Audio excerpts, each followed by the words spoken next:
This is my childhood Nintendo DS. I found it on the floor of a church a very long time ago, and ever since it has been mine.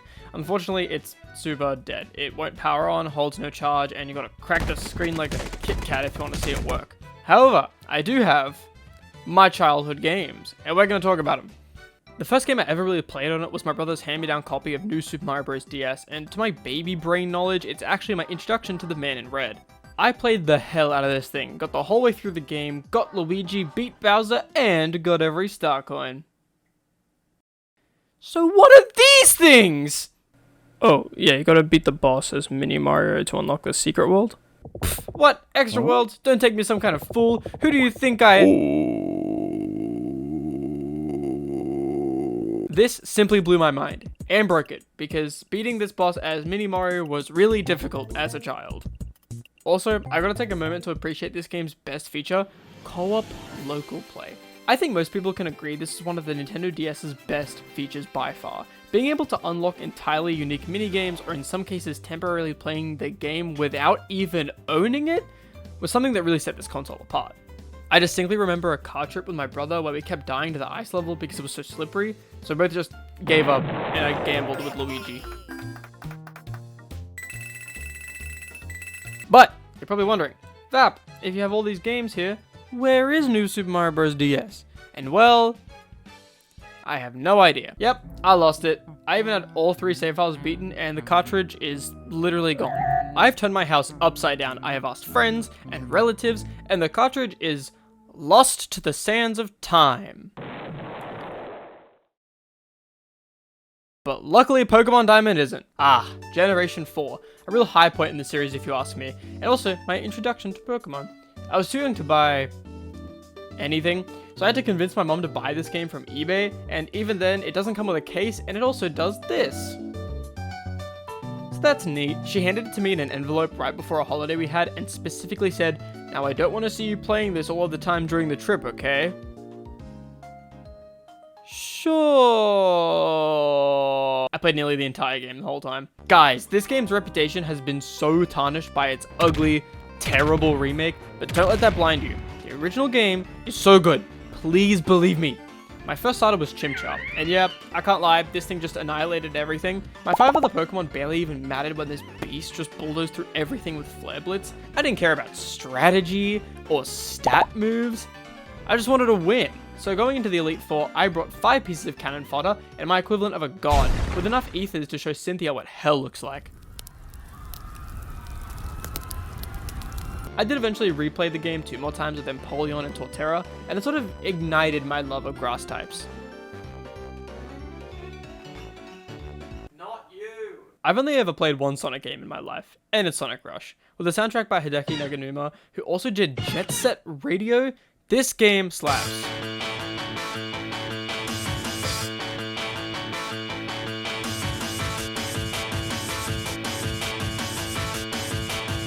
That's why he's the GOAT! The GOAT! The world has so much charm, and the levels are really well designed, especially the bosses. I feel like they were super unique for a game like this. I couldn't, however, figure out you could even collect the Chaos Emeralds until like late game. You see, across various levels of these rings, and you need a certain amount of boost built up to activate them. I didn't know this as a kid, and just thought that they were like checkpoints or something, until I accidentally ran into one of them while I had a boost, and was magically transported into a mystical land known as the Third Dimension. At the end, I collected a Chaos Emerald, and was set on a new quest to become a Crystal Girly, and then I beat the game. It's honestly really underappreciated in the DS game lineup. I feel like more people should play it, so pause this video, play the game, and come back to me in that amount of time. I don't have it written in the script, so there you go.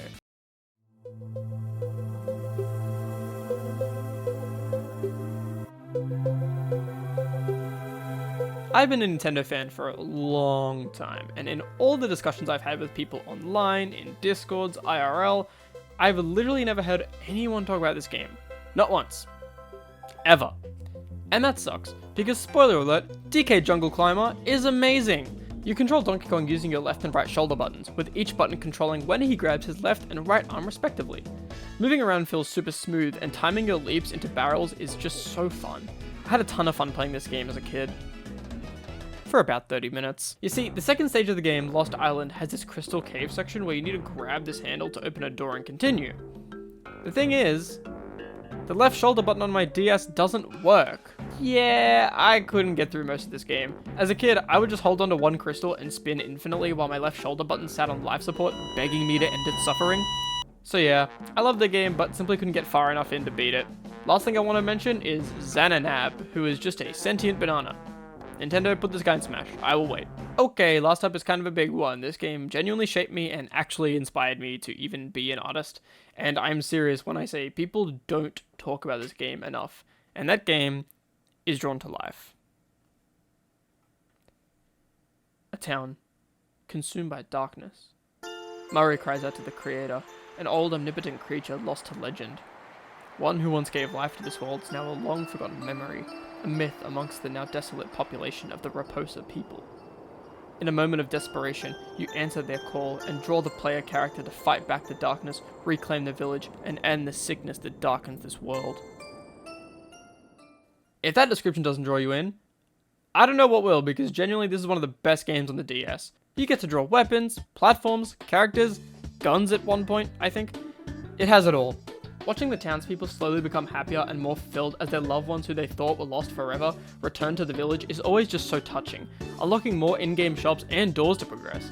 The soundtrack is phenomenal, and I wish the DS speakers were louder because I was blasting this as a kid. This is the game that inspired me to be an artist, and I couldn't recommend it enough for any sort of creative type people. The game art direction and pixel art is so charming, and a real product of its time that other games simply don't have anymore. One random day, like years ago, I had beaten the game for the upteenth time, and then I saw online that the game had a sequel I had no knowledge of. And on the same day, I scrounged up all of my savings and bought it at EB Games the same day. The sequel is particularly special, so I'll probably save it for another time, but I will tell you this, and that's that I cried for 10 minutes when the credits rolled. Anyway, play this game, please, I beg you. Please. Please. And that about wraps it up. Thank you so much for watching. I had a blast making this, and let me know your childhood DS games, because there's a lot. Maybe it's Corey in the House. Maybe it's, Horse Life. I know one of you played Horse Life. Or Horse Life 2. Or Horse Life 3. Jesus, they really made 3 Horse Life games?